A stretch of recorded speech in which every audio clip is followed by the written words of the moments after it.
अस्सलाम वालेकुम। इकरा टीवी के साथ मैं हूं उसामा सदाकत। हेडलाइंस में शामिल करेंगे आज की ताज़ा खबरें। शाम पर एक और से होनी हमला नाकाम। शाम के सूबे होम्स में शामी फौज के जेर इस्तेमाल बेस पर हमला करने की कोशिश करने वाले इसराइली तैयारे शदीद जवाबी कार्रवाई के बाद वापस फरार। मकामी मीडिया के मुताबिक इसराइली तैयारे फौजी अड्डे पर मौजूद दाइश के खिलाफ जहाद करने वाली ईरानी अफवाज को निशाना बनाना चाहते थे। ईरान ने खित्ते के मसाइल का जिम्मेदार बैरूनी मदाखलत को करार दे दिया। ईरानी पार्लियामेंट के स्पीकर अली लेरजानी कहते हैं कि बैरूनी मदाखलत से खित्ते के मसाइल कम होने के बजाय मजीद बढ़ जाएंगे।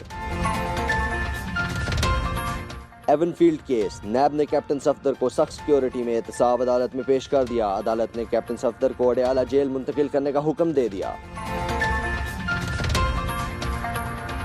कैप्टन सफदर के हक में रैली निकालने और गिरफ्तारी पर मुजाहमत करने वाले लीगी रहनुमा और कारकुन मुश्किल में पड़ गए। चेयरमैन नैब ने सख्त नोटिस ले लिया। 15 रहनुमाओं के खिलाफ मुकदमा दर्ज।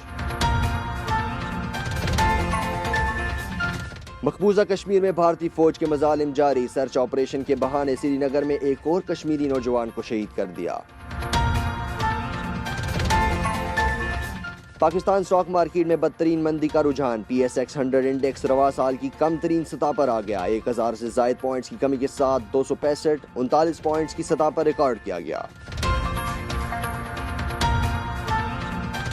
और फीफा फुटबॉल वर्ल्ड कप फैसला कुन मरहले में दाखिल। कल फ्रांस और बेल्जियम की टीमें पहले सेमीफाइनल में आमने सामने होंगी। फुटबॉल शायकीन को बड़े मुकाबले का बेसब्री से इंतजार।